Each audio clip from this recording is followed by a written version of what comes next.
Well, good evening, free enterprise fans, speedrunners alike, and people who just enjoy watching a good show. My name is Tall Grant, and it is my pleasure to welcome you to this wonderful Blue Moon Waxing semifinals match between JohnBirckhead and Funnelcakes. With me this evening, we have Fried Potato tracking the race, Pancraz, who's keeping our things running together, and of course, running the race is the godfather of the ZZ5 flags, the man in black who fled across the desert and beckons you to follow, Martin Broadcloak.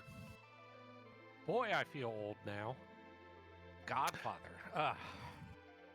It's been a minute.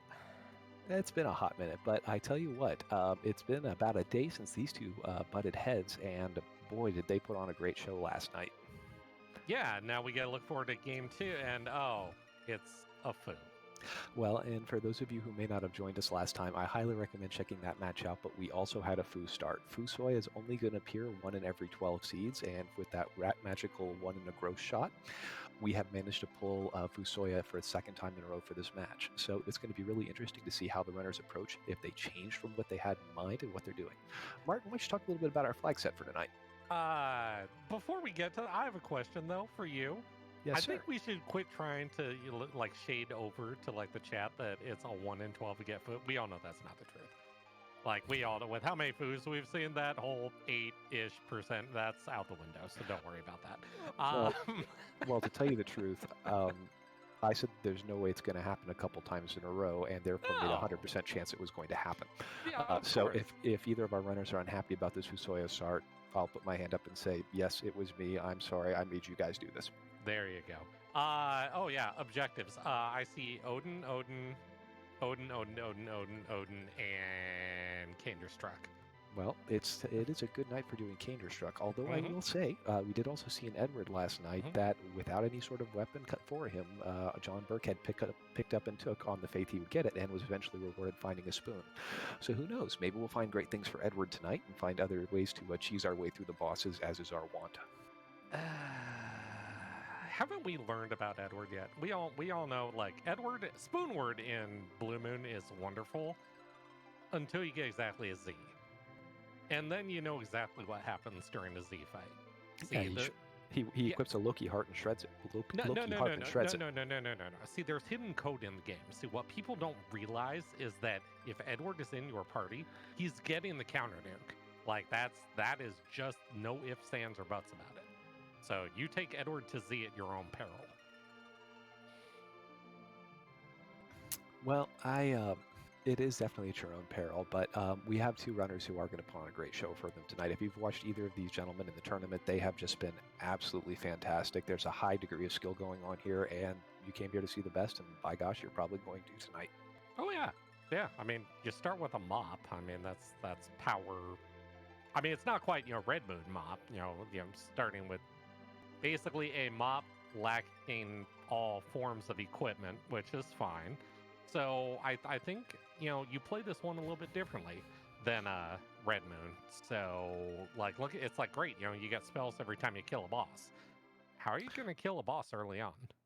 Well, hopefully we're going to get some help here. I see our seed is getting started, and we will find our second character to be a friend of Fu. That's not helping. Oh, that's not helping. No, it isn't. That's poor. No, it isn't. That, on the other hand, that's helping. The Earth Crystal. That's helping.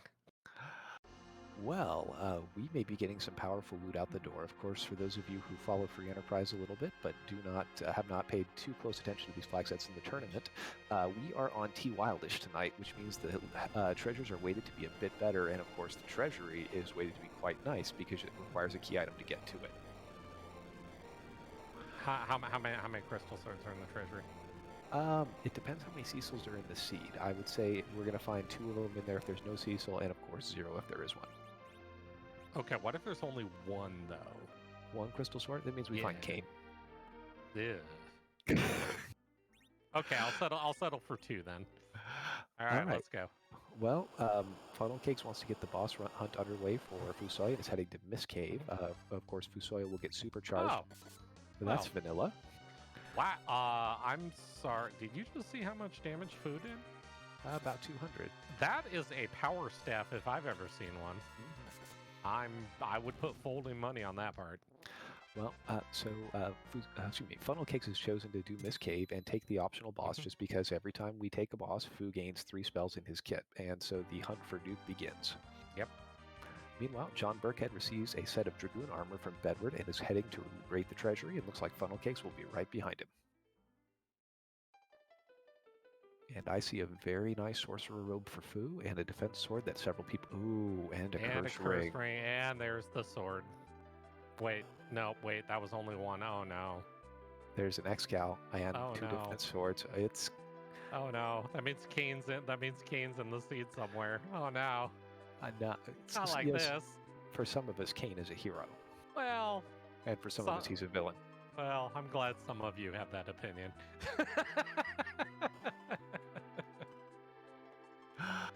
Look, Kane's not bad. It's just there's definitely also defense swords obviously grow on trees because, you know, what's better than having 2 in a treasury? Just go find a 3rd one for free. Well, and the 2 silk webs are also very nice pickups too. Not to mention that we haven't talked about the moon veil that was in there. This was a pretty solid treasury. Oh, yeah. And I tell you what, the character I think I'm really looking for here is Edge. There is so much good things to put in his bag of tricks to help carry Fu through a couple of tricky fights. I think you're just being greedy. I'm Martin. You want Kane, you want Edge, you want all these nice shiny things. It's like, no, you can have Sid. Well, Edward. To tell you the truth, I'm already getting Heroine Robe Porum. I'm a happy camper. I mean, she is kind of useful when you put that on her, so, you know. Well, and maybe it'll let her dodge a meteor or 2. Or 7. I've never seen that happen. That's a myth. I know where you're going. Yep, there's that power staff. Yeah. Yep. Birckhead finds that demist and is getting to work. What a great starting item for Fu, though. Like, I waxed a little poetic on Red Moon, but, like, that's usually Red Moon. It's like, hey, Fu can go bonk things. Well, but in Blue Moon, it's like, okay, well, if he starts with literally anything not that power staff, you don't have a great way of killing things right out of the gate. Well, we're here kind of oogling the weapons, but Fu also got a sorcerer robe, which as soon as we've got a couple spells on him, he is going to be very, very, very good with that. So you're saying we're never getting spells? Now, we are guaranteed to get them eventually, so we'll just wait for 1800 to see Nuke. Yes. And probably 1700 on Quake. And we have our first required boss of the night because Golbez is here ready to fight, and I believe that's the waterfall, isn't it? No, it's the Antline Cave. That is the Antline Cave, and you know what the best part about this fight is right now? You only have 2 characters. Yeah. Yeah, no having to sit through and let Shadow go nom nom nom on a character. No. No, you're just going to get frozen, and then it's like, oh, there's... Well, you say you get frozen. Fu has a crystal ring, and Borum has a heroine robe, so they're actually going to be active for this. You know, sometimes the equipment allows you to do things. In a vacuum, more often than not, you're just waiting for Golbez to talk, and boy does he talk a lot. Well, he laughs at his own jokes, so I feel something of a kinship with him. Put him and Dr. Luggage side by side and just, oh boy. That's the conversation. You're just like, I'm going to head over to the bar, and you two just, have fun. Well, looks like Birckhead's going to be hot on Funnelcakes' heels, coming down to the cave ant line early, and going to also benefit from having 2 party members against Golbez. Oh, well, there goes Golbez. Bye. Yep. Yeah, J items. They're wonderful things. You should use them. All right. Well, Antline Cave is going to reward us with Blink, which is useful, but even more, another Edge sword. Yeah, we got Blink. I'm starting to suspect Edge may not be in this seed. I already knew Edge wasn't in the seed. That's how this game operates. Like, come on. Here's all these nice things. Cool, where are the characters who use them? I don't know. That's in the next seed. Don't worry about that. Well, I haven't seen anything that benefits Edward, so for those of you who like the Spoony Bard, he is likely to appear. That is true. So, okay, you've done this, right? Okay, you're going to go up Hobbs and, look what's up there. When do you decide, like, look at all the shiny equipment I found? Maybe I should, like, go find characters to use this stuff. Well, it's interesting. From last night's race, Funnelcakes actually completed almost all the Overworld before he filled out his characters, and I think Mm-hmm. that was a strong play to hold out for a Darkness Crystal and look to do D machines with Fusoya. Mm-hmm. And I'm kind of surprised because Birkhead played the exact opposite last night, but he's decided to switch it up today, and he's following very similar. In fact, it looks like they're just alternating checks. There'll be two checks that they'll each take separately, and then they'll swap places and pick it again.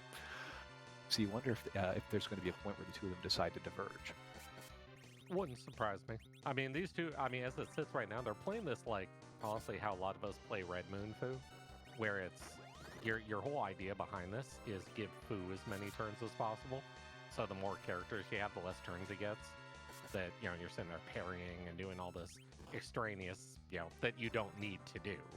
So yeah, in a Red Moon seed, you run this, and you basically take out every boss that doesn't have a character bolted onto it until you run out of bosses, and then you go, you know, start finally filling out your party. So that may have to do a lot with like that power staff we see, where it's like not only can we, you know, yeah, our spells are kind of right now, but we can still bonk things, and Porum's got that heroin rope. So it's like we have a very easy way of killing bosses here. So let's just go blow them all up while we only have the two characters. Well, Funnelcake's making his way to Fabul, but that does not appear to be where JohnBirckhead is going. He is making his way, it looks like, to Baron Inn. Baron Inn, yeah. Once again, we're back at this. Yeah, it's exactly. Hey, guess what? There's no character, but there's two bosses. Birkhead has been looting quite a bit and finding nice small amounts of pocket change in a lot of the places he's looked. I mean, you still need to buy things. I mean, a treasury isn't going to carry you. Actually, okay, a treasury could carry you through the seed, but you know, still finding a few things here and there is always a nice thing. Well, paging J-Mac, there's the Pale Dim and his magical slow spell. Oh, yay! This is actually not a terrible spot for that. It's a short fight with low hit points. Very much so. Also, could you also, that's a reset coming out of Funnelcakes there. I didn't see the key item, but I don't suspect he liked what he saw. Well, yeah, but here's the thing, though. It's a boss. It's a boss, and he took the time to fight him. Yeah. Meanwhile, Birkhead finds a blue robe. It's not the one we're looking for tonight. It's the Water Hag. So Chad brings up a Val point there. Val is sitting at the Bull Defense. That's a bigger problem. You look at this party right now. It's like, how do I get through those evade multipliers? There's an answer to that. You don't. So go find Kane. Yeah. Well, I mean, with some levels and that heroin robe, it's going to be something you can play through when you're a little bit stronger. But yeah, Luca Key for JohnBirckhead and Baron Inn. It's not bad item I have. It's a little bit different though, unfortunately, in Blue Moon because the warp glitch is active. So it's not so much a boss spy and an item. It is literally just a boss spy. Well, and, you know, we are going to have somebody capable, we should have someone capable of casting warp by the time we get down there in Fusoya, so unless there's an interesting mismenu involving exit, it should be fine. Yeah. Also, John, bonus points if you sell the X-Cow right now. Do it. Do it. Just assume Cecil's in the seed. Do it now. JohnBirckhead shows his love of the Twilight series and buys 8 vampires in preparation for wherever he's headed next. Meanwhile, Dark Elf is in the first spot up on Mount Ordeals. Fairly easy fight, very straightforward. So I think John is now done with this. Is now, hey, let's fill out my party. Let's figure out a 5 and let's go from there. Well, we didn't mention it. We found there's the man. There's Kane. There's your solution to Val. Oh, well. This actually presents some interesting possibilities. Does it though? Honestly, it does.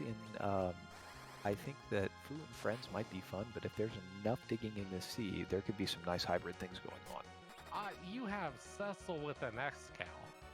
Yeah. Like, this is, I understand, you know, I'm you know, very Red Moon-ish, even though I had a hand in this too. But that's all you need. It is all you with need. An X-Cal? Yeah. But the supplemental nuke does. The name of the game is Let's Go Fast. Yeah. Okay, so here's the nice thing. You look at, you know, at least the characters that we know about right now, right? Cecil Kane, Fu Rosa, well, it's Poe. Yeah, that's fine. I'll get over that part. The big part is that curse string. Yeah, your anchoring problem Because- is solved. Yeah, well, now you can lock Fu at 5 agility if you want, and everyone else is just running free and clear. So you will probably see a pivot to Fu being your anchor at some point in this seed, but right now, like you said, this is about nuke or very large spells for early game damage. So Well, and there's that crystal ring on JohnBirckhead's side just to try and speed Fu up. And meanwhile, we have our second required boss of the night in Octomam sitting in the back attack spot up on Ordeals. gonna have a bad day. This is not a terrible boss to find here. If for those of you who are rooting for the interesting roadblocks and stuff, you may want to look back at Baron or at Fabul again because it's definitely not up here. No. So All right. we're going to have interesting dueling fights here. The other thing that's interesting is having that X-Cal also changes things. For a lot of runners in Blue Moon, as soon as you get that Cecil off Ordeals, you'll want to go to Edwin Castle looking for a weapon for him. But we have one of those in hand too. So the seed's kind of telling us, hey, get it gear, we got to go. You're done looting. I'm sorry, you're done looting. You sell off the edges every weapon that you've acquired at this point. That's your money for the rest of the game. Well, you are done. And with the Dragoon armor that both of our runners got from Edward and the fact they can back row glitch Cecil, he is going to be nigh unhittable when it's time to do the hook wrap. Yeah, no, this is I mean, I didn't have anywhere to be tonight. I might have to go find somewhere to be tonight at this rate. Well, I tell you what, Martin, if we finish the seed in under an hour, you and I are going to go out and get brisket tacos. Does it come with tequila? Dealer's choice. Speaking of dealer's choice, here is our third required boss in the overworld. We have the Alt Gauntlet in the mirror room. Strangely, I mean, it's not bad, but at the same time, this actually is going to take a second. So, because the only way we really have a kill in this gauntlet is like a level 2 spell coming out of Fu. So everyone's going to get turns, including the enemy, which, oh, by the way, there's a lot of them in every fight. So... Well, and that's the thing, is I only saw 1 or 2 J items, and I think both runners burned them either doing Hobbs or doing the Golbez fight. Yeah. Oh, and yeah, take a look at that spell. You see what Fu just learned on John's side? I see Virus. Yeah, that speeds everything up just a little bit. Well, John's into this fight probably about 40 to 45 seconds behind Funnelcakes. This might be a good chance for him to make up a little ground. Yeah, these all die. Like, even though you don't have any real stat equipment short of that Sorcerer robe, these will all die probably to an area cast Virus. So. Well, and not to be, with all the other interesting things we've had going on to discuss here, on top of all the bosses and everything, our underground access was awarded up here with the hook as well. I mean, we had to find it eventually. Well, and right? honestly, It was out there somewhere. Well, I don't think we had that many checks left to look for it. I think we've been almost everywhere that can hold a key item except for going to check Zod. And so there's a real interesting question of, is it worth your time to go up Zod and check it before you do the hook route? Yes, that's not a question, Grant. No. You know why? You see that mop right there? That's exactly why you do it. Could get the 2 bosses and make him a little stronger for your hook route. That's half of it. The other half is, oh, by the way, Darkness is still out there somewhere. Yeah, and what if it's up there? And you know what's better than a Cecil? A Cecil with levels. Oh yeah, a level 50 Cecil who can just hit everything for 6,000 damage with his X-Cal. Yeah. So yeah, no, you were doing Zot, you were doing Fabul. Now like this is it. Like zoom away we go. So I guess while we watch a whole bunch of Liliths on our screen, everyone go follow these two. Like Grant said, if you didn't watch Race 1, you really should have. So, yeah, but that's okay. This is almost like a redo of it. So yeah, this is great.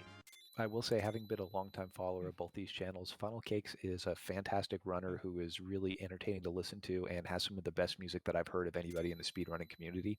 Ooh. And he's fun. And of course, JohnBirckhead, if you want to go somewhere and get music teacher knowledge dropped on you, his stream is a wonderful time. So both of these folks are fantastic follow and a fun time to be in stream with. And of course, I should probably mention the fine members of our broadcast team again, who are also worth a follow. Pankraz, who's been running everything and making sure that nothing gets set on fire. Fried Potato, who is pushing the buttons and helping us keep track of what's going on, and of course, the well-established and awesome Martin stream probably doesn't need a whole lot more superlatives from me, but Hey, it that's is me. quite the party. Yeah, you can go follow this Grant character too. By the way, I was told I was supposed to inquire regarding a trombone. There's a thing that I was supposed to ask. You know, it's funny. There is a new trombone game that InVen was streaming today that was interesting to say the least. But I actually have kind of was kind of floored to discover there's a number of fantastic trombone playing members of our free enterprise community out there. Wow.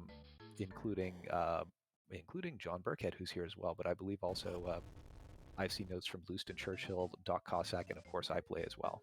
Oh, nice. Nice. And here I am just, playing tenor sax in middle school. That was a long time ago.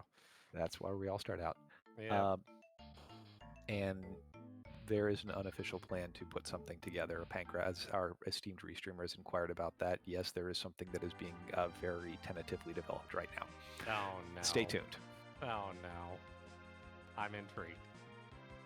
You know what else I'm intrigued by? When John walks in here, it's like, oh, yeah, this is going to be fine because, oh, I have nuke. Yeah, that's a little earlier than we expected it, but that certainly changes the tenor of the seed. And, Cecil has not gained levels on either runner's part yet, and with him being so much lower level than the party, he is perfectly set to slingshot and make up a lot of ground quickly. Also, you know what I'm jealous of, as I just saw on John's screen? This back row glitch thing. I'm so jealous of it right now. Yeah, the poor folks that have been running Red Moon like yourself do not get to play with the back row glitch. No. Cecil doing full power on the back row. Boy, that's a thing, isn't it? It is, and the bonuses are not just that it makes him harder to hit, but that he does so well hitting and hitting opponents who may be in their own back row. Oh, you mean like, CPU or, or say Cindy and the Naga sisters. Yeah, the bosses we really wish we could hit full power on the back row. Yeah. That never happens. I'm still kind of curious. We're missing 2 character checks, and I'm curious if we'll even go see them, because frankly, this is a pretty viable party as we have it. I mean, hey, Black Mage is a Black Mage. That's always nice, but, this is very functional, and, oh, well, I guess, if Val doesn't get into her spin, she just, that happens. Yep. Well, and we're going to finally get a peek at the Fabul item that Funnelcakes decided he didn't have the time to check out, or the interest in poking his way through the Valvalis fight. It needs to be the pan. That would be appropriate. Or it could just be that, and now we're in trouble, because here we go. Yeah, that darkness opens a lot of interesting possibilities, and it kind of gets really scary, especially... It's really interesting how long Funnel may want to let that Valvalis sit, because he has the power to totally take care of it, but it's not a required boss. How badly does he think that there might be something good waiting there? It hurts me to say this, but you have Fu. In all reality, you're going to have access to Weak at some point. Please don't fade Fabul. Just no. Don't do it. Well, we'll see, but he's headed right up into Zot first. I'm honestly intrigued on where this goes now, because this is dangerous territory. You're at 3 of 7 right now. Oh yeah, with the darkness in your hand, it is theoretically possible to complete one of these seeds without ever going underground. Oh yeah, I've done it more than a few times. It's a very interesting commitment to go do the moon, because you look at our key item selection right now, there's not a lot. No. Baron Key, Twin Heart, Package, Tower Key, they all gate bosses. Well, so you're committing to killing things on the moon. Well, if you go up to the moon. If you want to know the only other thing that's not likable about the moon is having to potentially walk down it twice. If you want to make this really interesting, have Funnelcakes find the pass. Yeah. Early pass fixes. Honestly, I think a pass would probably drive you to the moon. Yeah. Because you're not punished by having to walk it twice. So. No, and there's a lot of experience if you can get through there. And I just saw Weak in our spell list. So yeah, we're fully activated. Yeah, we are ready to go do D-Machine should we so desire. Mm-hmm. Has either of our runners, though, found any ethers? So here's the thing, okay? You don't need them. Yeah, you want to steal, especially because we Oh, found a that's Lilith rod. just rub the salt in. Are you really? He's in the seed too? Wow. You don't need him. No. Just leave him there. Nobody saw him. He doesn't exist. It's Well, fine. If you want to keep it interesting, there's a fourth boss for Funnelcakes up on Zot. Oh my! You have you have to go with the. You have to. Like you're 4 of 7 with a slingshot in your hand. Well, and not that past result indicates future performance, but if you want to play law of averages, we had a haunted moon last night. Yeah.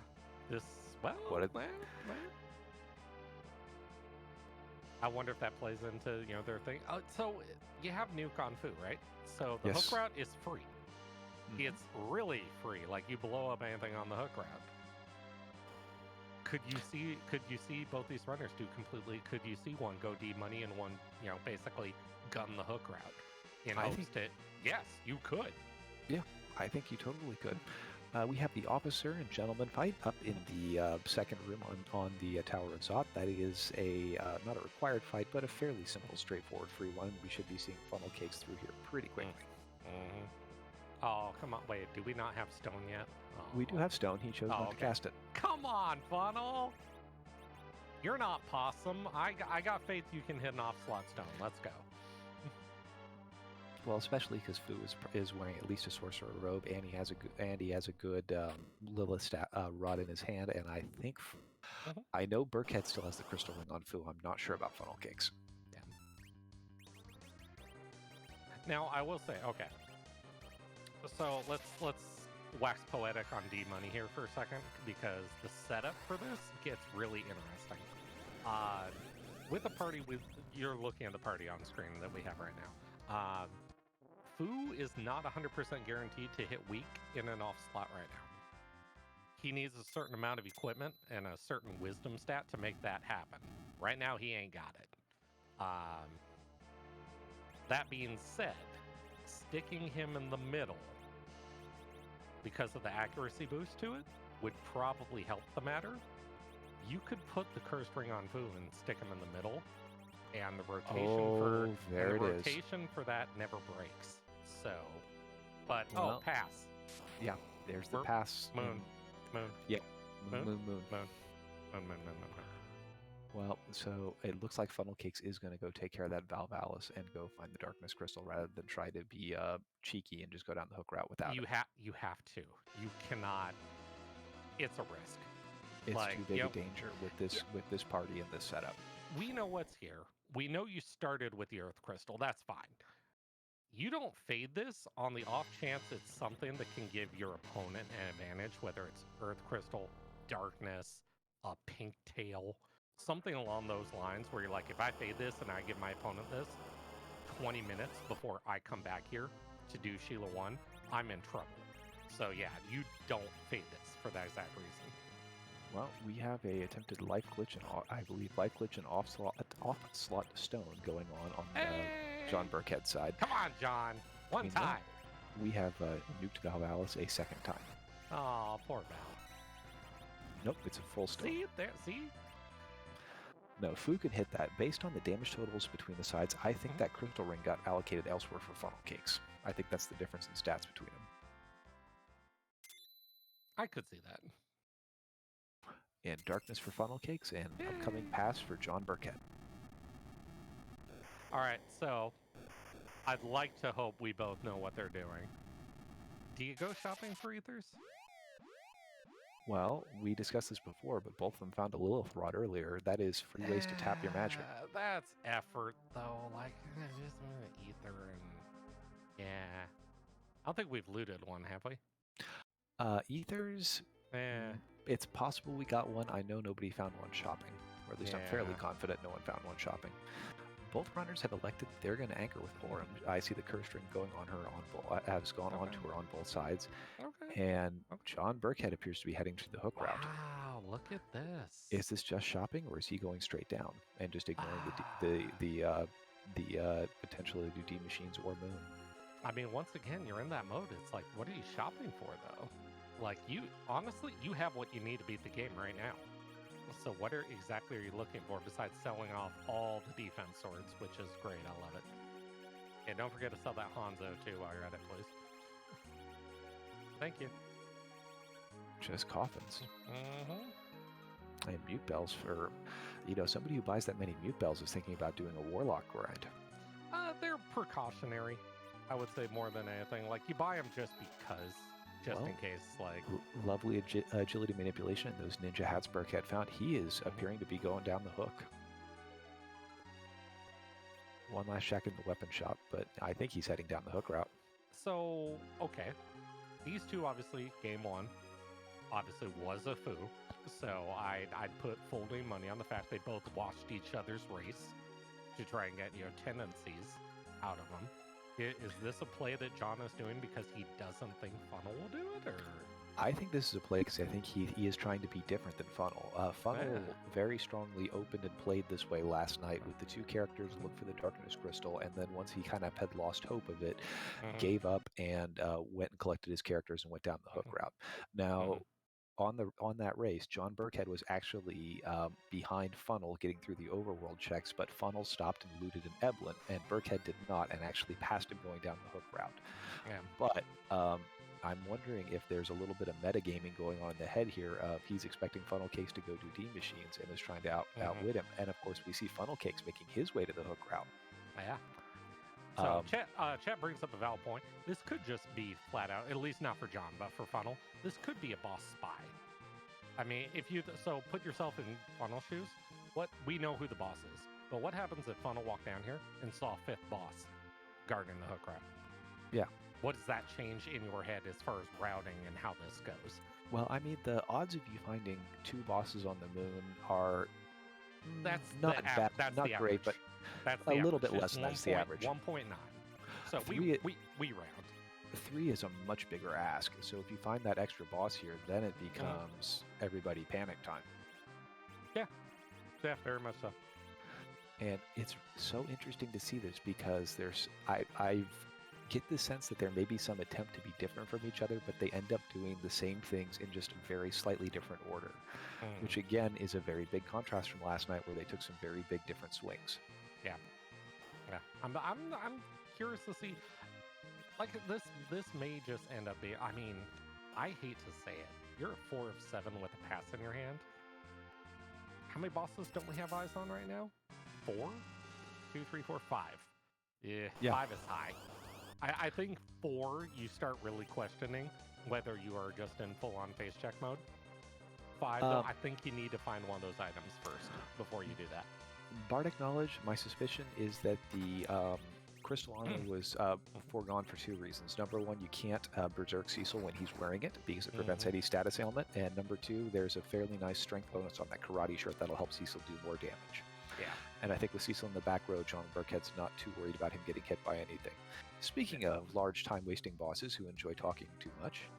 Yeah, that's one of them.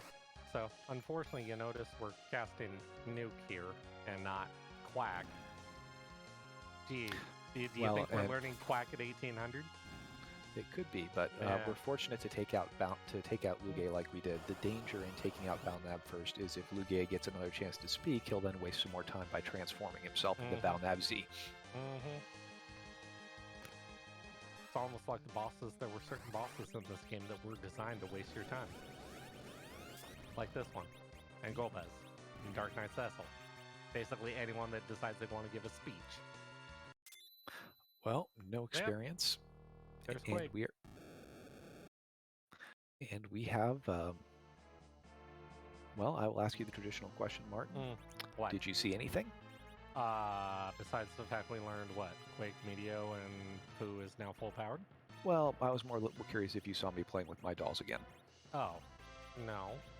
Wait, Good. Am I supposed to be paying attention for the... Oh. I thought we weren't supposed to admit that. Oh, just have to work in the Spaceballs references when I can get them. I have concerns. You also tend to have questions. That too, yes. Hey, look, there was a boss. Well, there's sometimes where you have a nasty, unpleasant, difficult hook route that you're not prepared for. This is not one of those times. The right tool for the job, they say. I feel like Quake is usually the right tool for most jobs. Actually, it's more a mop thing, but Well, particularly either for way. things like that, that Calbraina can be an annoying time-wasting box, but not with something like Quake ready to go. Yeah. Well, let's get a peek on top of the tower. One of our divergences last night was a willingness to do keyless tower, and there is the King and Queen of Eblon, a free boss with a long walk up to it. I don't like it. Honestly, with the crystal in hand, I'm not sure it's worth the time. I don't like it.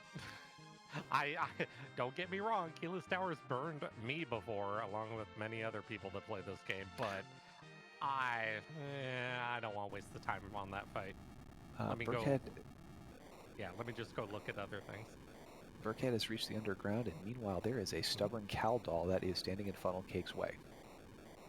But with him out of the picture, we are free to move forward. There we go. Yep. Why do we do Dwarf first? Right? Because, well, there's 2 bosses and 2 key items here that are absolutely wonderful. Wait, and 2? as long as, Why are there 2? Well, for those of you who've been stuck running Red Moon Seeds all the time, you may be feeling a bit deprived and undervalued here, but in the wonderful world of the Blue Moon tournament, we have the Warp Glitch on. And since the devs had cartridge limitations, when they designed this game, they did double duty with the Crystal Room for Dwarf Castle and Sealed Cave being in the same place. Unfortunately, you can cast Warp and return to the last level of the dungeon you visited, which after you fight in Dwarf Castle will take you to the Crystal Room from Sealed Cave, and let you grab the tasty item inside. You just see what John bought? No, I was too busy waxing eloquently about Warp Glitch. What did John buy? Give you a hint. Much like a trombone, they make a lot of noise when you use them. Aha! So we have sirens and we have alternate things. We do. And this also leads to a conundrum of how early do you want to grind? You know, the old adage is grind early, grind often, but if you can wait till you get those 10 key items, which are unfortunately 6 key items away from us. And somehow our antline is off the moon and down underground. All right, so here's we'll paint a picture here. You have access to sirens, right? Okay. You look at your key item list right now. You're at 4. You're kind of on a boss hunt. And you're not just on a boss hunt, you're on a very quick boss hunt because you found more than half of what you need. Exactly. So chances are, I mean, how many bosses are you really going to be killing now at this point, short of just the required ones to get to 7 and finish the game? So I don't see a world where, like, your sirens ever get fully powered to, like, a 10 KI siren. I feel like the giant is still, I know as much as, you know, people have their opinions about D-Money, it's not just the D-Money side of it. It's the fact there's 2 bosses up there, too. Where it's like, okay, you take, and this party does not need a lot of levels to make this fly. Like, this is I don't know, a 4x4, 5x5, just something to get the rest of the party, like, I don't know, low 40s. And then just turn them loose on everybody. Yeah. So. Well, I mean, that's the thing. A Holy Sword Cecil doesn't need to be pushed up to level 50 and really crank through the experience to do decently in a Z fight. We have found our second boss in the Dwarf Castle is going to be the CPU fight, which, with this 3,000 total hit points, is probably a good target for the ground opening beneath it. That is also Meteor would have been widely acceptable, because, I mean, you know, people never use Meteor enough in this game. It's so much fun. The swag Meteor is beautiful, and you know what's even more beautiful is if you could drop a Soma drop on your Tella to let him do the work. Yeah, he's not very good at Meteor, though. Tella has a very limited skill set, and if you don't ask him to do anything beyond what he's capable of, he can be fantastic. Okay, that's fair. Have you ever seen a Cursed Ring Tella Meteor before? It's in hundreds of damage. Hundreds. Wow. It's amazing. There are hundreds of them. Hundreds. It's terrible. It's sad to watch, but it exists. Well, the sinister icy black hand of death has grabbed the crystal, and Cecil is looking for his reward from King Jayat the dwarf. Or Gaiat, I guess it is. Gaiat. The tower key for the Tower of Power, which already has something that looks somewhat obnoxious on top. And JohnBirckhead has cast Warp and is going to glitch to find the magma key. I'm not saying the line. I am, No. Martin. I'm excited because Good. now we can finally get underground. Wow. I am so thrilled. This is I would all love of if my there was a wildest dreams meta. are coming true tonight. If there was a meta objective that just said, hey, you know what? If you get the magma key, go throw the key down the well and the game's over. That would be great. Just a hidden objective somewhere in the game that just said, oh, okay. There you go. Here's end credits. We're just going to skip everything. Well, you know, there's a suggestion box where you can throw these sorts of things to the devs. And speaking of which, I should probably mention, for those of you who are out here watching us play Free Enterprise, it is a ton of fun. It's absolutely beautiful. And if you've ever said to yourself, you know what, I'd like to join in on that fun, you should come join us on our Discord, taking a look at what we discuss, what we do, learning how to race, and meeting just the most fantastic randomizer community on the internet. Just ignore it when things are on fire. It's fine. Don't worry about it. That's also normal for the course, too, So we're fading the tower key for now. Yeah, I'm the okay with question this. is for how long do we do that? Exactly as long as it takes to come down here, see who the two bosses are, and cast exit. I mean, I suspect that we could very well see the Penguinator special today. Wouldn't doubt it for a second, except for the fact it's King Queen Evelyn. I thought the Penguinator special was to open up the super cannon room. It is. So here's the idea. Because it's a free boss. It's really free boss. You put a save on 4. You go up to the top. You see if it's a key item that comes out of there. If it isn't, you just reset down and then you go open. So it's not a Penguinator per se. I mean, they could just fade it for all we know. I mean, maybe they get the Baron key up here and this is all moot point, but. Yeah, well, because frankly, once we have the Baron key in hand, we have access to enough locations that we are guaranteed to be able to complete the seed. Right now we're sitting at 3. And we're 38 minutes into the seed. That's pretty crazy.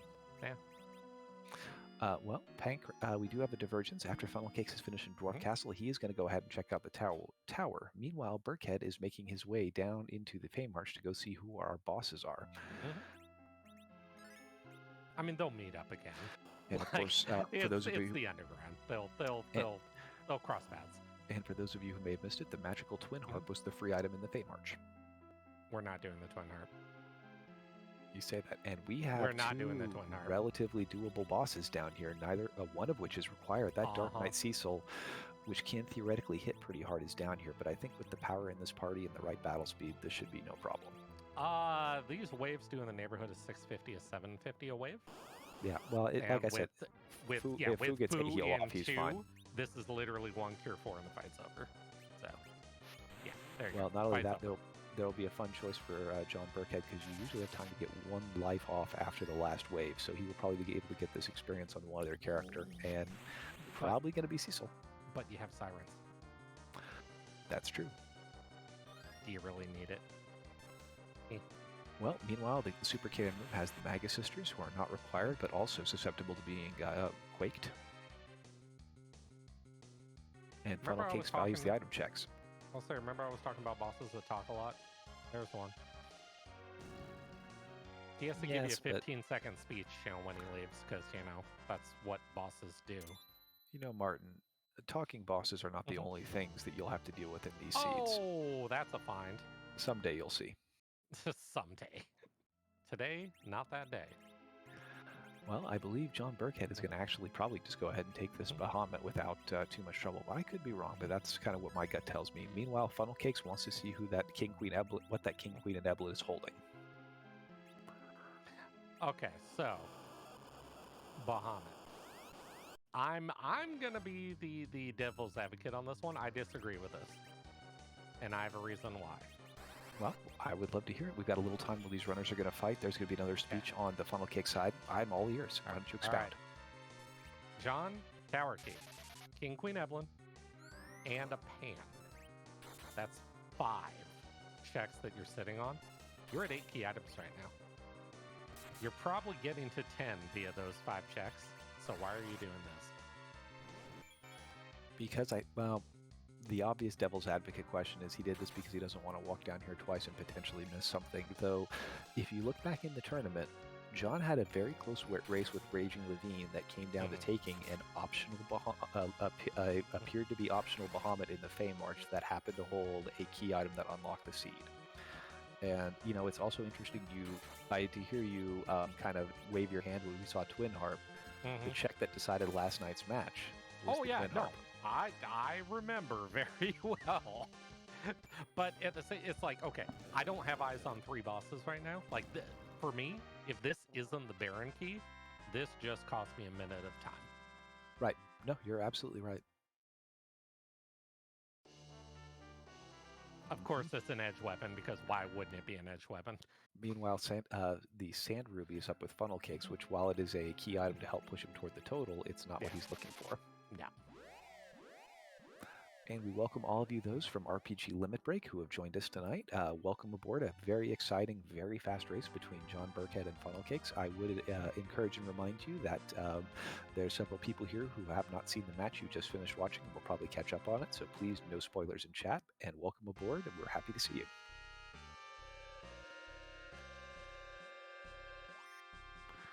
But yes, there is somewhere there's an Edge who has no Hanzo Steel in his seed, because we certainly got it here.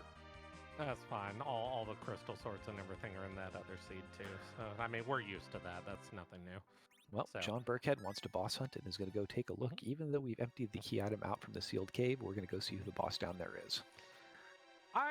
Okay, I like this. And there are people that will disagree. You know, we talked earlier about the amount of bosses you usually can expect on the moon, that there's 2 of them up there. I like this because, boy, does 6 of 7 feel a heck of a lot better than 5 of 7 when you're going to the moon. And well, this is just a straight dive to this. It's about a minute and change. And if it isn't, you just reset back out to the outside. Well, we have 34 bosses that'll appear in the seed. One of them cycled out, and we're looking for 8 of them. There's a little worse than 1 in 4 chance that you're going to see a boss in any given location. Exactly. And this could be one of them. And frankly, it's near where JohnBirckhead is walking, and he doesn't ever have to come back by here again and can check this off his list when he's done with it. I mean, this he still hasn't done tower. Like, I don't know if I do this before I do the tower key. Well, but interesting. At this point, go ahead. Interesting choice here. Funnelcakes is got his 7 key items and has gone ahead to do his eggs and his grind. This is also interesting because the same situation came up last night with Sirens. JohnBirckhead elected to do his Sirens before he had 10 key items, and Funnelcakes waited till after. I don't think Funnel does all of them. No, I think he's going to get Cecil up to about 1,800 or so hit points, and then he's going to go. That or get Rosa to Cure 3, maybe Cure 4. Because Pooh's on nuke duty, we know that for a fact, so... We have Mylon and friends down in the sealed cave. That's not a requirement. Nope. All right. Tower key? Tower key. Yeah. He might just do Pan just to get it done with before, but I think you're right. Tower key.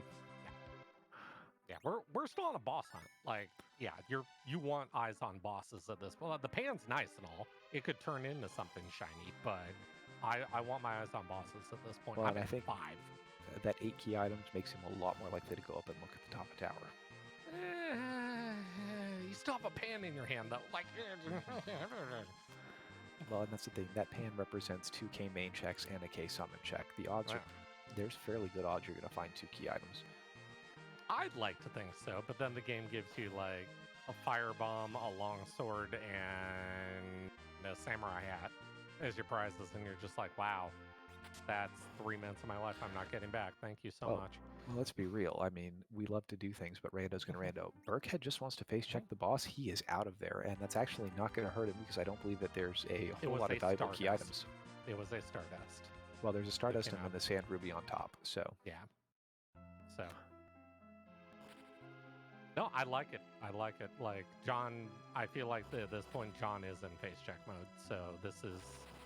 You know, if I can hit 10 key items, great. If not, like, your end game is wherever you want it to be at this point. I mean, you could do Moon first if you want to. I mean, I've got the sense here that once John is done with this, if he finds Baron Key, I'm sure he'll do it. Baron Key just always seems to have value in that there's 2 bosses in the back that you can't see. There was that opening sparkle, which could be our plague, and then on top of that, there's usually a nice key item check in there too. But anything else, there's a good chance he fades Harp again. Okay, that's not the key item we want, but it's a key item, which I am perfectly fine with. That's 9, and our odds of Sheila holding one have just gotten to be very, very strong. Yeah, so I think with this. I think we're about 90% that Sheila's going to hold at least one. Yeah. And yeah, there's funnel being done with the eggs. So yeah, we got to a line and... Well, Funnelcake's going to shop in beautiful Tamra. Meanwhile, JohnBirckhead is headed over to Fabul. Elixirs available. If we were doing a Fu and Frenzy, those elixirs would be worth their weight in gold. With what we have here, they're still good, but I don't know if they're 30,000 gold good. I mean, what else are you going to spend your money on, though? Like, what else are you buying in this seat at this point? Like, I mean, we had enough money to buy ninja hats for the whole party. We're not hurting right now. Yeah, you could, like, you can't take the money. It's like moon veils, okay? You can't take them with you after the seat's done, so... Well, trick-or-treating with Sheila is going to yield us a package, which is another boss check, and Adamant Rock, which we will probably not see cashed in. No. We're at 10. This is... okay. We know where the game plan is now. Funnelcakes headed into Sealed Cave to go find out about Mylon and friends. Yep. Meanwhile, JohnBirckhead, I did not do his did not do the harp last night and was burned by it, and that's kind of, does that burn a hole in his pocket, or do we head straight for eggs? No. This is you have 30 seconds to launch the whale to think about, am I doing moon first or am I doing the giant first? There's not an in-between on this. No, and again, having that pass makes this a much easier decision. So, and you're at 10 key items, so it's not like you get punished for doing a non-10 KI giant. Like, this is exactly what you want at this point. To answer a question from Duke Darkwood, I think the only way that we can find Baron Key on Earth if it's behind Rattail, and Rattail will not be, and Rattail, or it could be behind Harp. Those are the two places that I think we could find on Earth. Everywhere I think has already been checked by one of the runners at least. Yep. Where do you think John goes? I'm gonna say, honestly, my hope is that he goes Moon.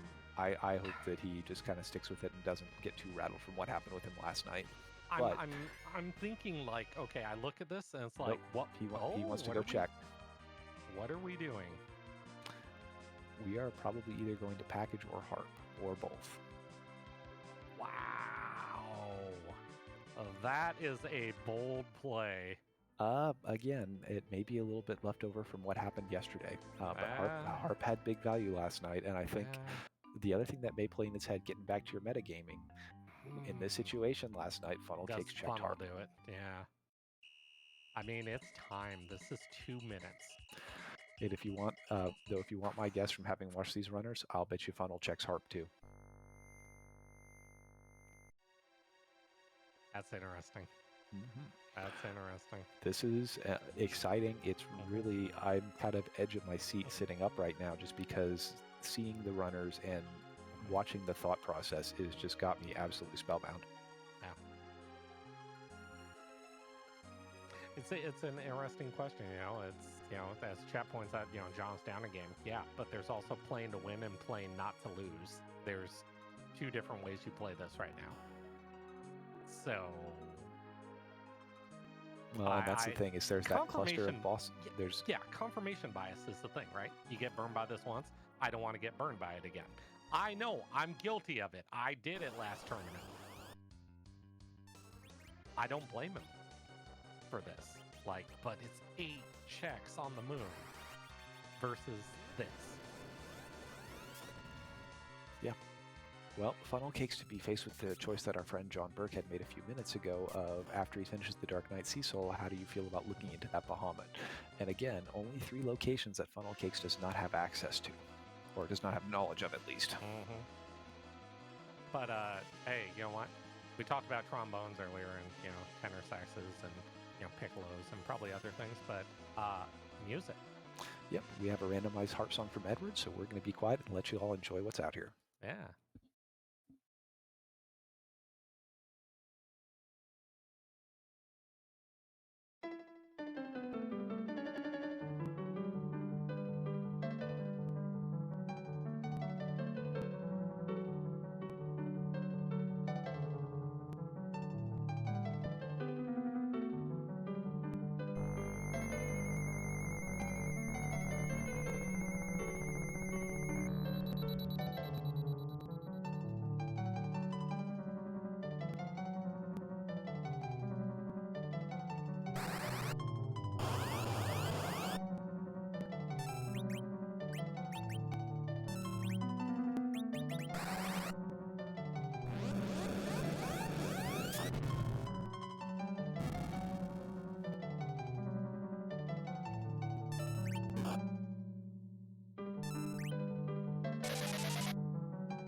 And JohnBirckhead threw the non-required item, fishing around to see if he can find that Baron key.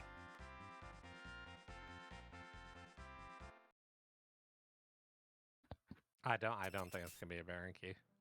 No, the odds I don't think are necessarily in the favor, but... No. Oh, well, you know what? We're allowed to be wrong here. Holy... that is huge. Birckhead now has access to the rest of the seed and is going to be in complete face check mode. That is wild. We've had some crazy things tonight. Funnelcakes making other choices, electing not to take the Bahamut fight down in the basement. The time difference between these two, Funnelcakes is about a check and a half to 2 checks behind, but keep in mind, Funnelcakes has done his grind. Yeah. That again, Birckhead, when he chooses to do a grind, is number 1 going to know where he is in the seed, and number 2 be at that 10 key item bonus. This is very, very tight.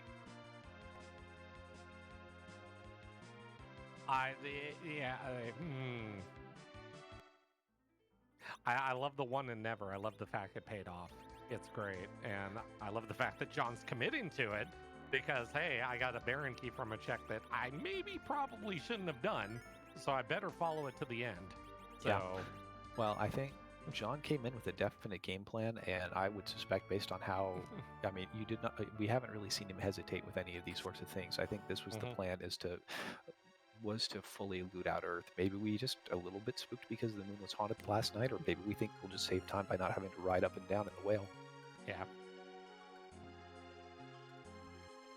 Wow, what a seed! It was an opening sparkle. I mean, it's what are we? How many sparkles have we seen? 1. I think we saw Pale Dim. I don't think we've seen any others. No.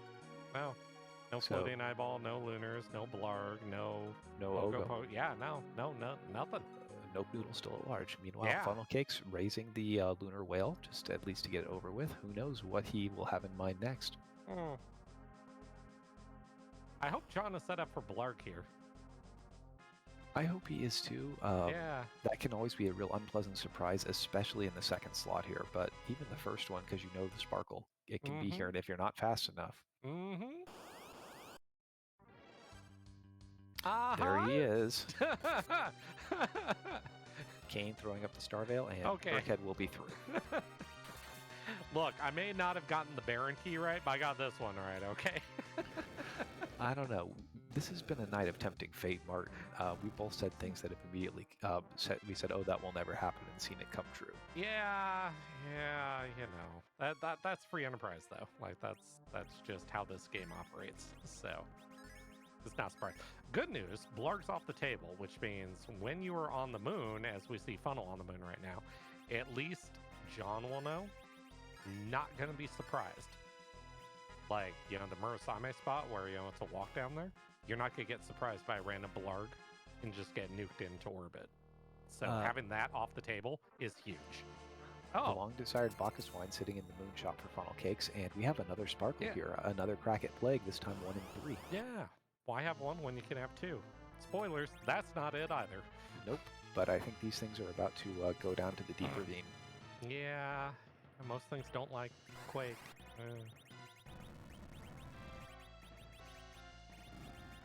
I'm still sad we haven't seen Meteo yet. We had a great chance during the Twin Harp to see Meteo too. It was so sad. The long cast time, kind of. Both these runners are every second's going to count tonight, Martin. Yeah, but here's the thing: people don't understand about Meteo. Yeah, it takes a long time to cast, unless there's a ton of actors on the screen. Then it doesn't take any time at all. So things that have like multiple targets, Meteo actually gets faster when there's more actors on the screen. So, like, Baigen has 3 targets. You take, like, a Mylon and Friends that has 5, and Meteo is almost instant. Like, you're wondering, like, wow, did I speed up the game somehow or something? Like, no, it actually will fire that fast. Well, we got a 50-50 boss on Funnelcake's side that could be our Plague or could be the Nope Noodle. I'm biting my tongue because I'll say this isn't Plague, and then it's going to be Plague. So, see? It's going to be Plague, and Funnel's check pays off. Meanwhile, Birckhead's chased down this heart chain, and unfortunately, all we have left is the basement to see if there's going to be any value here. If there's a boss here, I suspect we'll be seeing Funnelcakes in the cave value in the very near future, because I think this is the last of the checks he has left on Earth. But if it's not, Funnelcakes has taken the lead a bit in this seed. Yeah. But once again, you can't blame John. Like, you did the twin harp, you followed it. Like, you committed. Sometimes rando's gonna rando. Yeah, you make your choice and you live just how with the it. game plays. And we have Odin. It does not pay.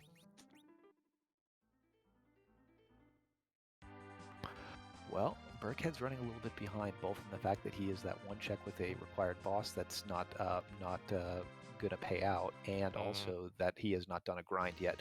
I think he may get some of that grind time back just because for what he finds up here, but Funnelcake's kind of moving into a bit more of the driver's seat at this point, especially because I think Birckhead's going to be following him for the next several checks. Well, okay, so you invest the time into the twin harp. Okay, whether he assumes that Funnel did it or not. Let's assume that you did all that time for that check and it came out to nothing. Okay. You come to the moon. Obviously, you're going to spy Bahamut because, well, it's right there. Why wouldn't you spy Bahamut? After that, though, like, you've burned X amount of minutes doing this check. Do you just fade everything on the top and just gun the bottom and hope your 7th boss is down there? I don't know. Like I said, I keep getting the sense that these two runners are doing things to out-meta play the other one, and then it ends up leading them down the same rabbit hole, so to speak. And the only real strong divergence I'm feeling we've got between them is that Bahamut check by Birckhead and then the desire to go check the harp. Yeah. Let's be cheeky. Let's say you find that boss. Okay, John's side. I'm just coming up with every scenario here known to man. You see the boss here at 6. Do you scum it and go the giant and just blow up giant 1 and see if giant 2 is it? That would be fun. That's a much more interesting possibility just because that's, well, both of them faded giant until, Funnelcakes faded giant last night until after he'd done the full check of the moon. If Birckhead gets to 6 bosses, it feels like he's behind, and he very probably will because of the amount of time that was spent doing the harp check, doing the Bahamut that didn't pay out. I could see him doing that, and that's a very real possibility.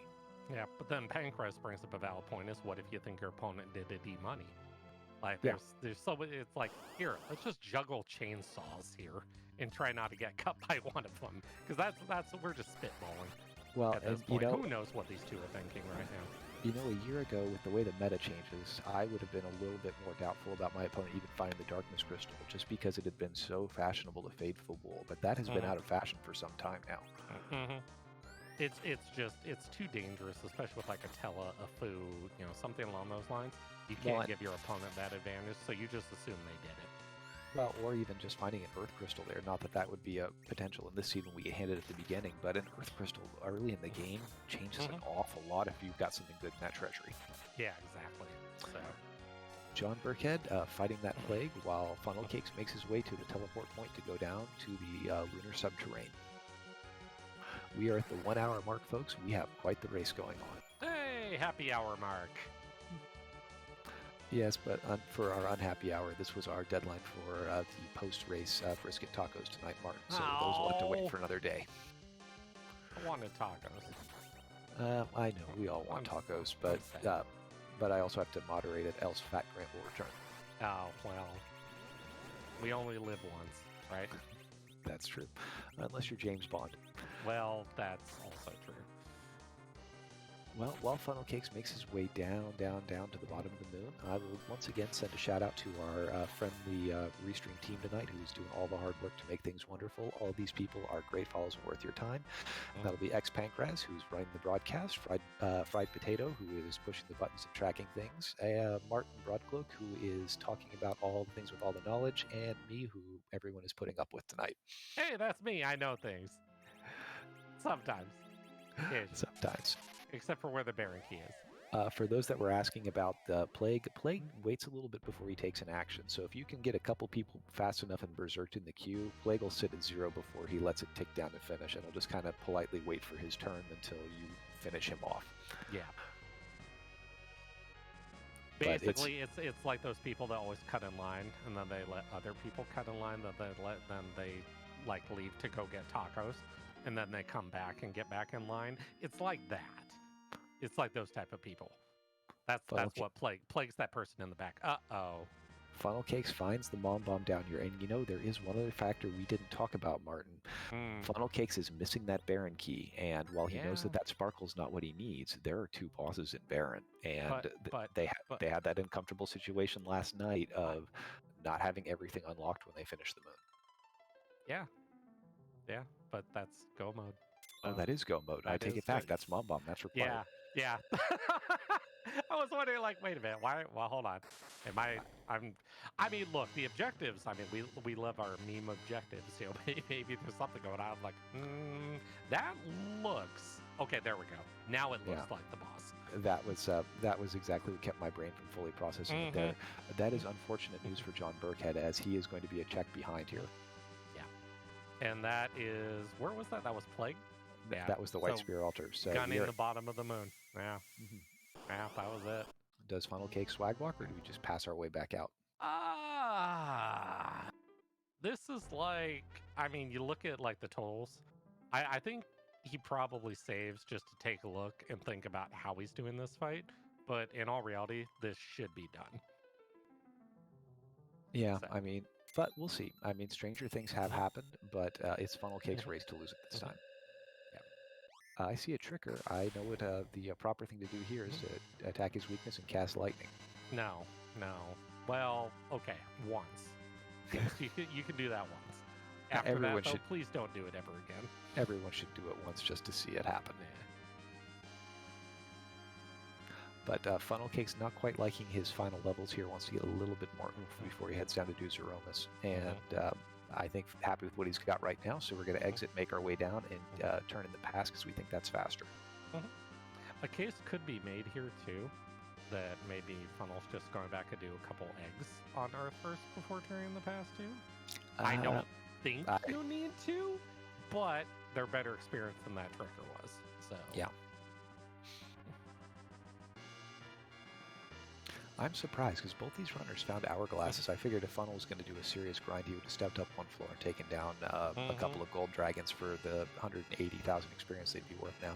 Yeah, but we have a little bit of a swag ride over here. So just to give a little bit more background here, this is a randomizer. We have generally mixed up the boss locations, our demiss notwithstanding, but we cannot do that with Zeromus, the final boss of Final Fantasy IV. He has got a big, complicated script. He hits hard. He does terrible things to people, and we just generally don't like it. So he is going to sit at the end of the game and always be our final boss, but we have to do something to randomize him. So we have a pool of, I believe, starting to approach 600 sprites that we can choose for him.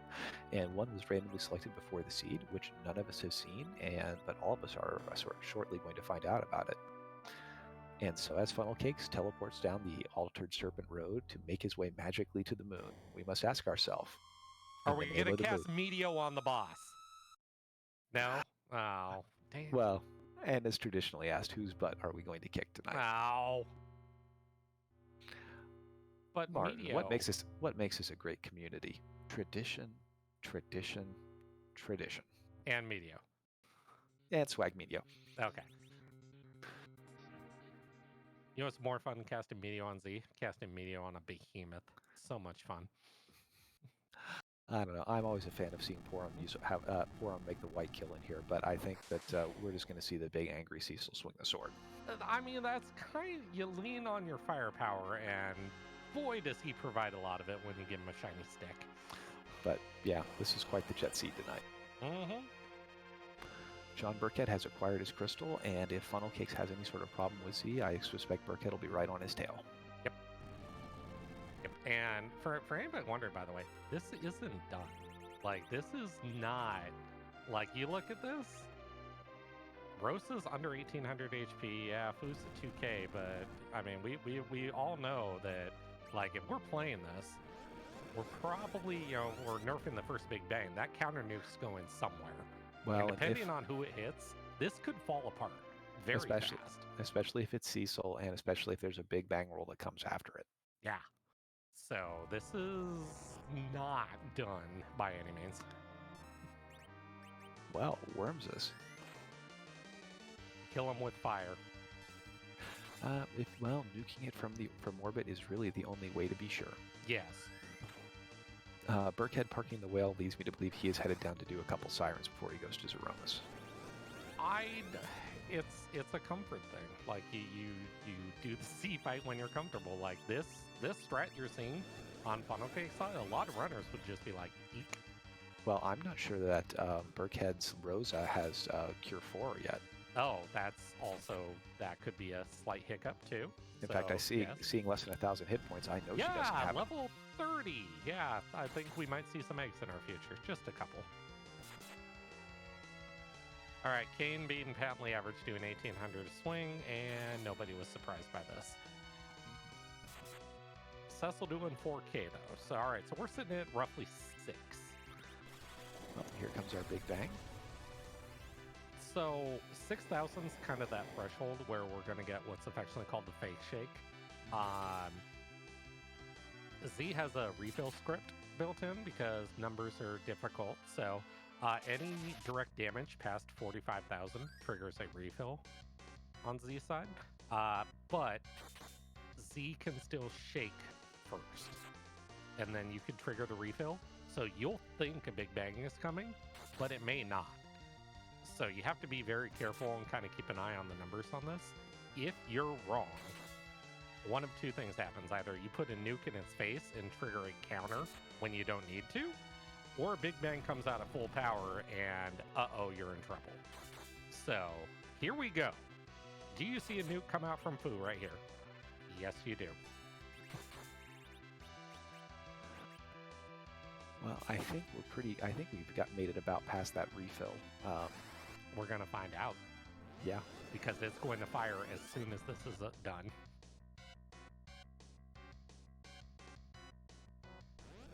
That's not where that needed to go. No, I mean, Kane is not terrible in hit point department, but he's not quite as high. That being said, that Cure 4 being queued up is very, very, very good. Yes. And that takes Cecil out of the danger zone of getting one shot by a big bang. Did you notice what didn't? Yeah. There's no big bang. There's no big bang, and so Funnelcakes is through, and there's a good chance we will not see another one tonight from on his side. Oh, we will. It's coming. Oh, you think it's coming? Oh, yeah. Yeah, you're not there's doing the shake. There's the shake. So now the real one's coming. JohnBirckhead has finished his grind and is headed to go fight Zeromus, and because it's the end of the seed, he doesn't care, but for those of you who are taking tips at home, do not park the Falcon outside of Troya. Troyan Parking Authority would like to have a word with you. Well, the problem is they don't tow you. The problem is they leave you there. Yeah, and they just slap all the tickets on the airship. And okay, as long as the Cure 4 fires. Okay, all right. So we're still holding at this point. So that's nerfed. No, that's looking pretty good for Funnelcakes right now. Yeah. So you won't see this go above 1,200. So we're fine here. Birckhead turning in his pass and about to go into the Zeromus fight. Yeah. So we're gonna have dueling Z fights here. So this is gonna be something.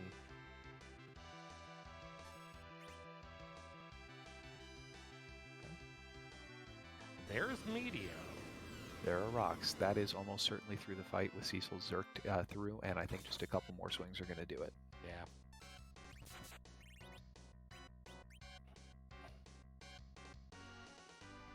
One more Cure 4 from Rosa just to up the tension on Funnelcake's side a little bit. You know, when you know you have it queued up and finished, you're just watching that end of room race screen, hoping your opponent doesn't pop something in before you can do. But it looks like Funnelcakes is through with a time of just over an hour and 10 minutes and advancing on. Or his screen froze. Interesting. Uh-oh. I hope that that's just a little technical broadcast glitch. Uh-oh.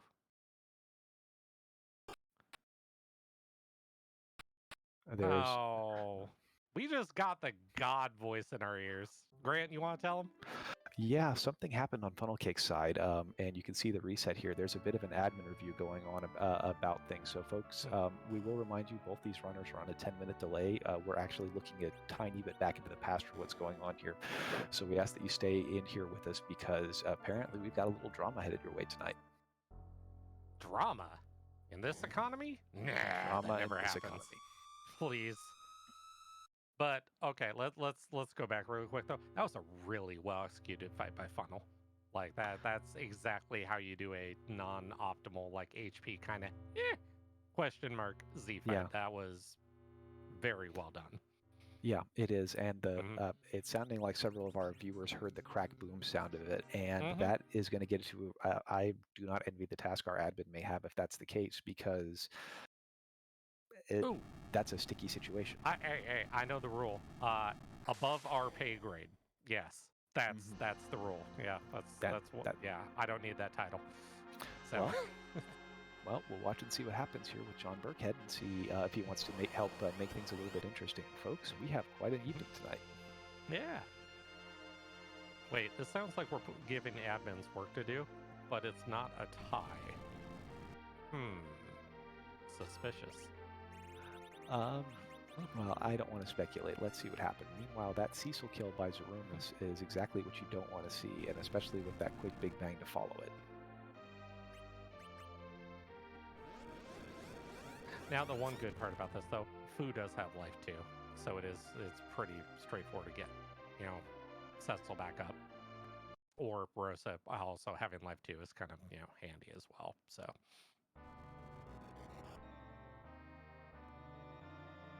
Hey, look, more dueling Z fights. This is great. Yep. You should go follow these runners. They're wonderful.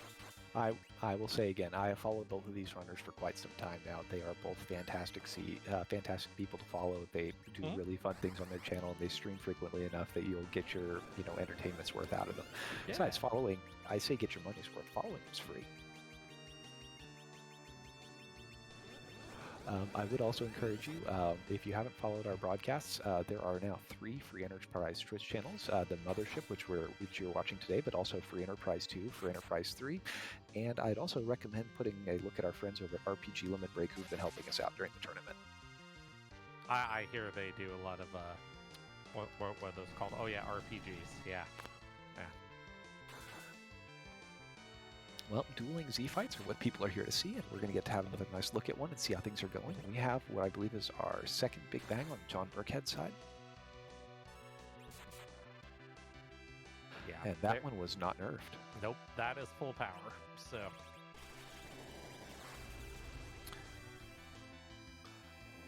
We're fine, though. We're fine. Right. I mean, we know what's coming. It's going to be a black hole, etc. So, you have time to basically reset this. Well, and those of you who saw the nuke fail to fire on JohnBirckhead's side, that was targeted at Kane, who had Reflect on him, but it just kind of fizzles because Kane has kicked the big bucket in the sky.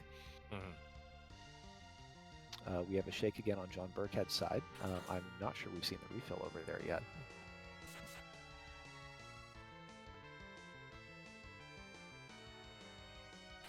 That may come down to just like not doing enough damage to trigger, the fake shake. And yeah, because here comes another one immediately. So.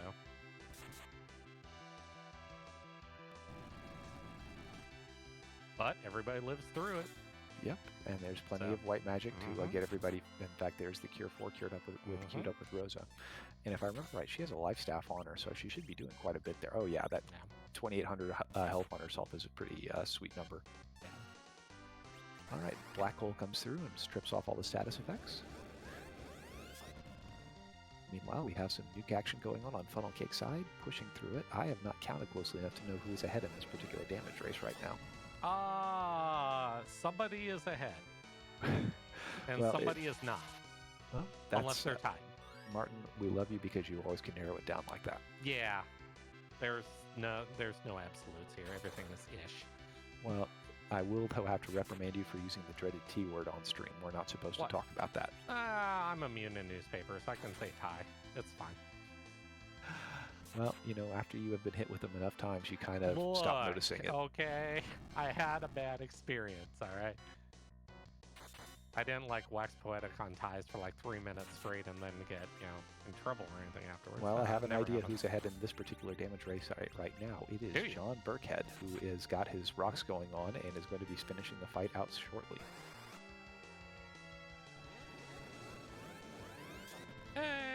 Down go worms. And down go worms. There's JohnBirckhead with a finish time just over 1:16 and an admin time over on Funnelcakes while we decide what's going to happen.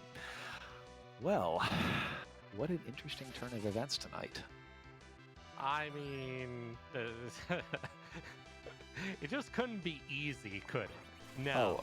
Well, no, I mean, and the timing of it is just makes it such a hard spot. You know, if Funnelcakes wipes halfway through the Zeromus fight, I think it's a no-brainer. But where we were, I unfortunately, this is an unenviable spot for our tournament administration, where they're going to have to make a ruling, and I don't think everyone's going to be happy regardless of what gets chosen here. Is anybody ever happy though? Like, And we have our second rocks on Funnelcake's side.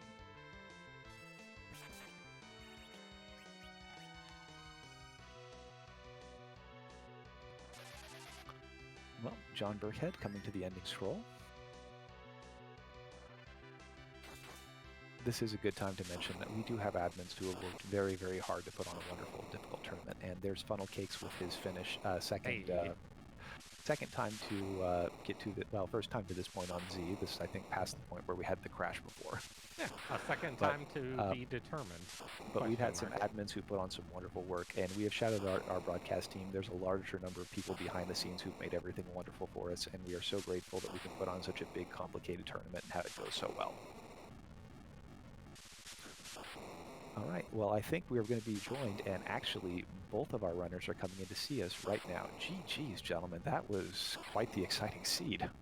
GG's. Yeah, we nothing like 2 foo seeds in a row. I am just grateful neither of you had happened to have a heart attack during that seed. That was wild. Is that what that tingling in my left arm's been for the past hour?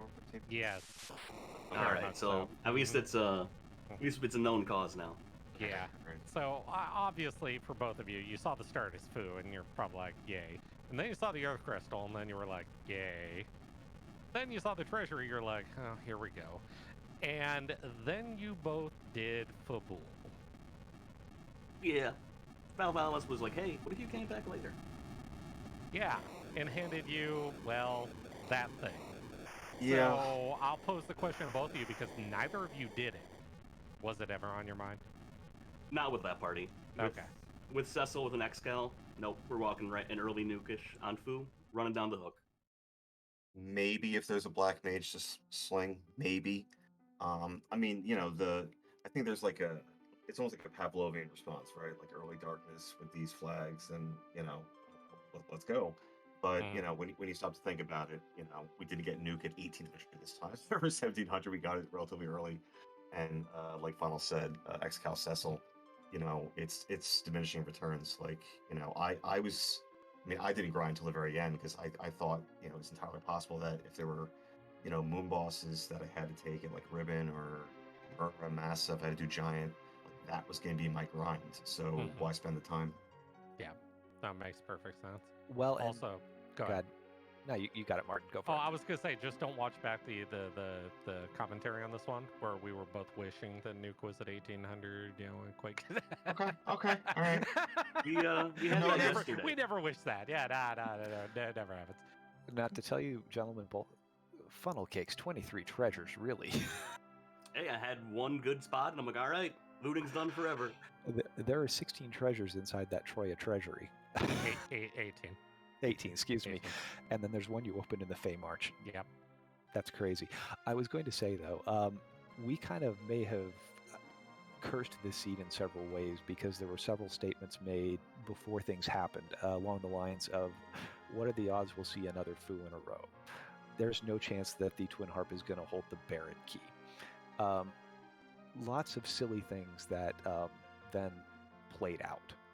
Actually, I think the pass being inside of Tower of Zot also got called beforehand.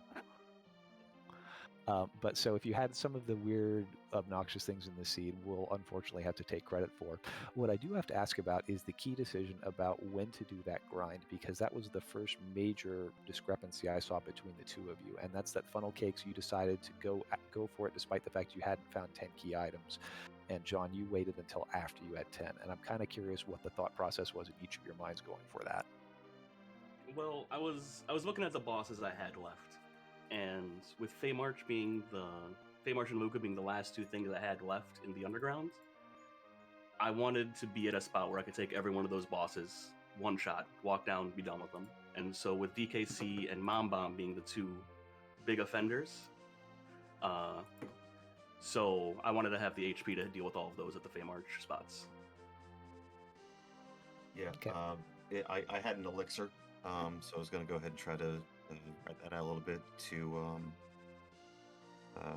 if it was DKC, and I was debating if it was Mom Bomb, I was going to maybe Purse Kane, and now I have 3 Blink casters and Berserk casters, and can go ahead and get Cecil up and running. So, like I said, I wanted to see if I could avoid grinding completely.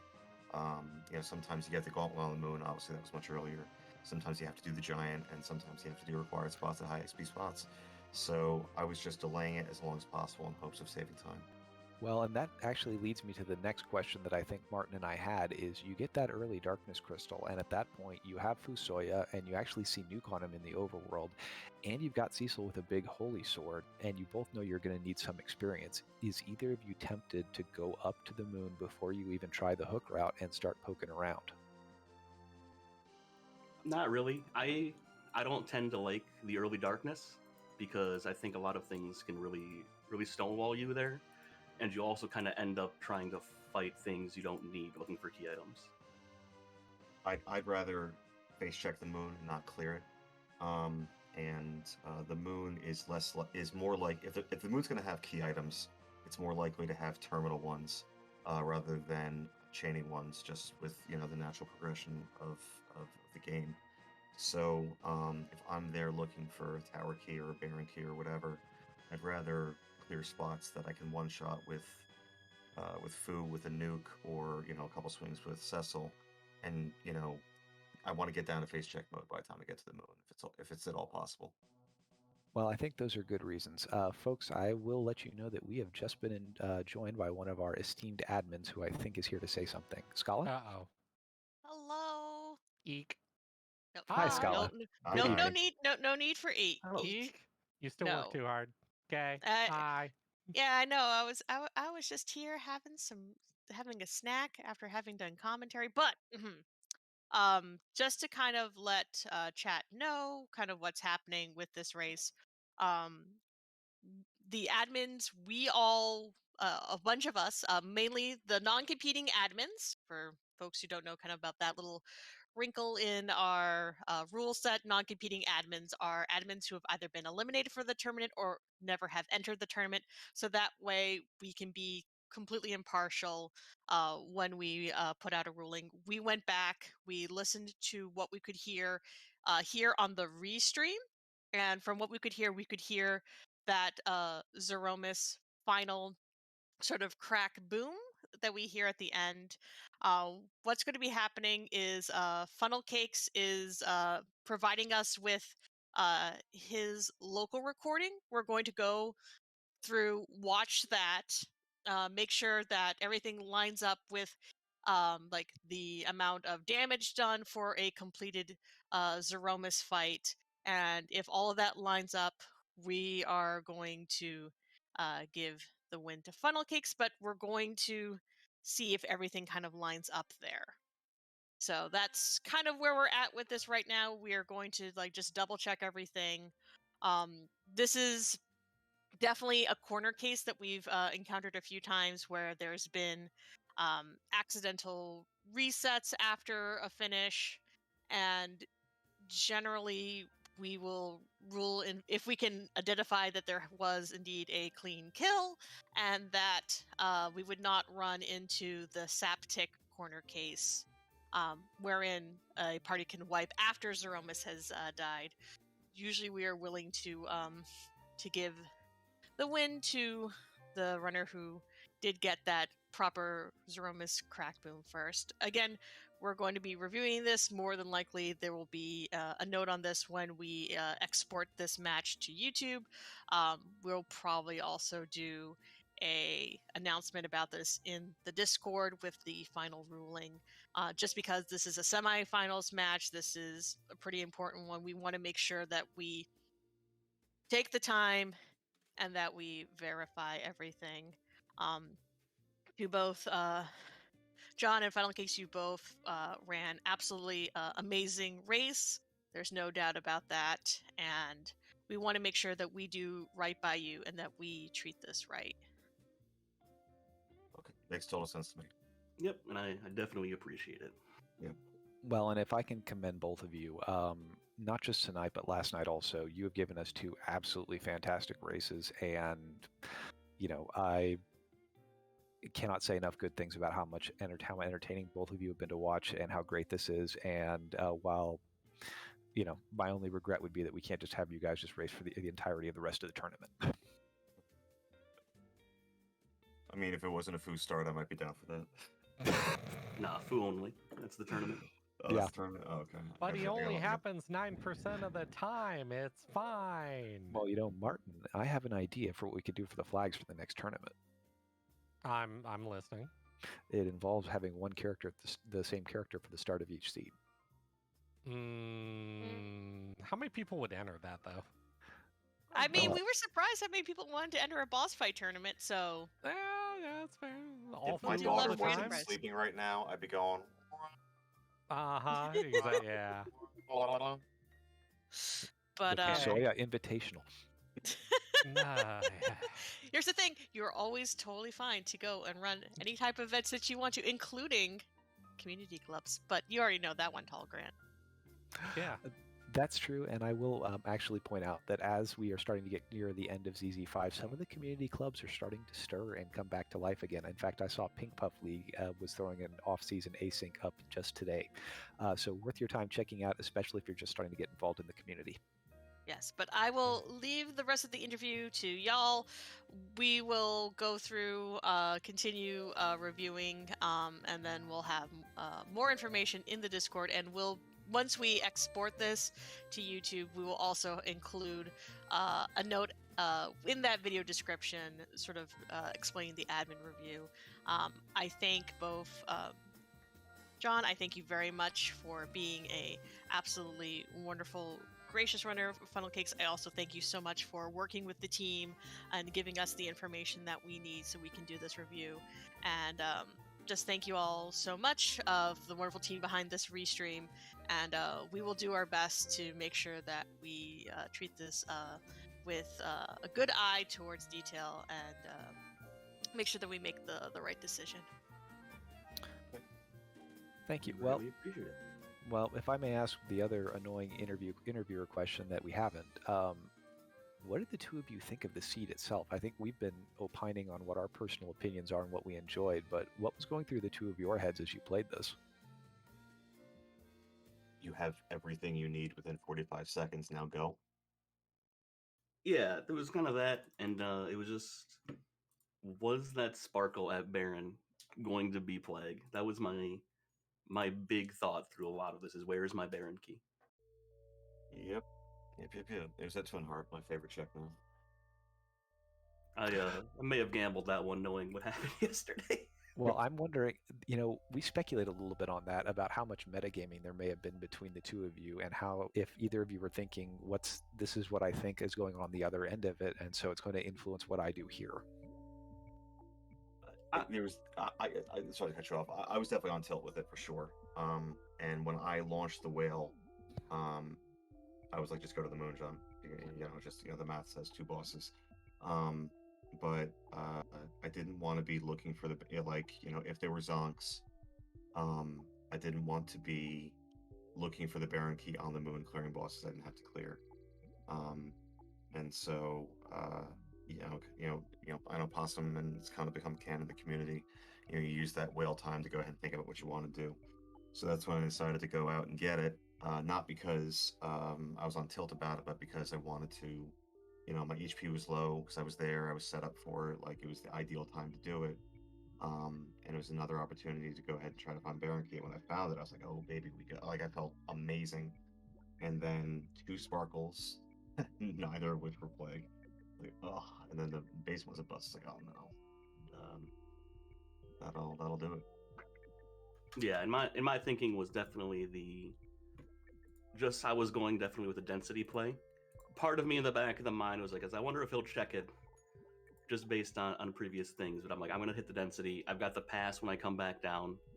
and it was, I think we had Harp and Package left on the blue planet, and both of those are long. So I was going for the just face check the moon and then check those two. Well, and that was Martin and I kept counting down key items and boss check locations that were less than open, and I think our eyes kind of popped a little bit when the package came, because it's like, all right, there are 3 spots in Baron that we can't reach, and that's it. And at that time, we still had almost all the sparkles outstanding. I think the only one we saw really early was that pale dim. And just from the sequencing of the stream, when JohnBirckhead made his way into Baron Castle and checked and saw there, because there were 2 sparkles in Baron Castle, if you were not aware, Funnelcakes, and both of those got checked. And as soon as he had finished the second one is when you popped your head into Cave Value and spotted what turned out to be the required plague. So, I mean, I cannot tell the two of you how much we got to feel the drama build up as we watched that seed. It was such a fun watch, and I hope you go back and see it again, because it is just so good in so many ways.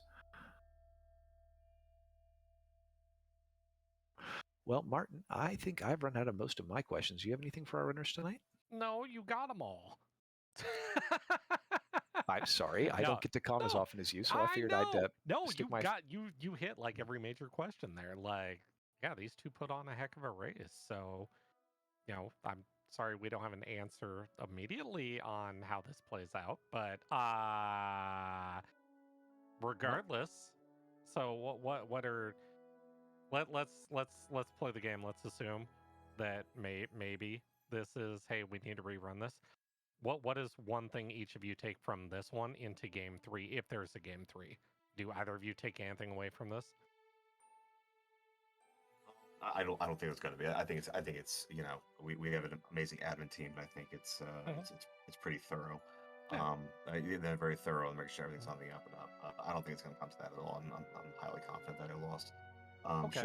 Should it come to that, I think you know, I don't think I could have gone any faster than I did, and that's alarming for me. I mean, there's always, you know, little micro things here and there, but outside of the Z fight, which was special, I you know, I didn't, you know, and maybe you should only grind on the moon instead with the eggs, but I'm gonna have to maybe be more aggressive about fading, because, you know, at this point I don't know how to go any faster. So, and I think that kind of hits kind of how I feel, as we were talking about it, and it's based on the first crack is, I think our time difference was about the Harp and Baron. We were close. It was, I think, and even our last race was just the Harp difference, but otherwise we were in lockstep for a lot of the races.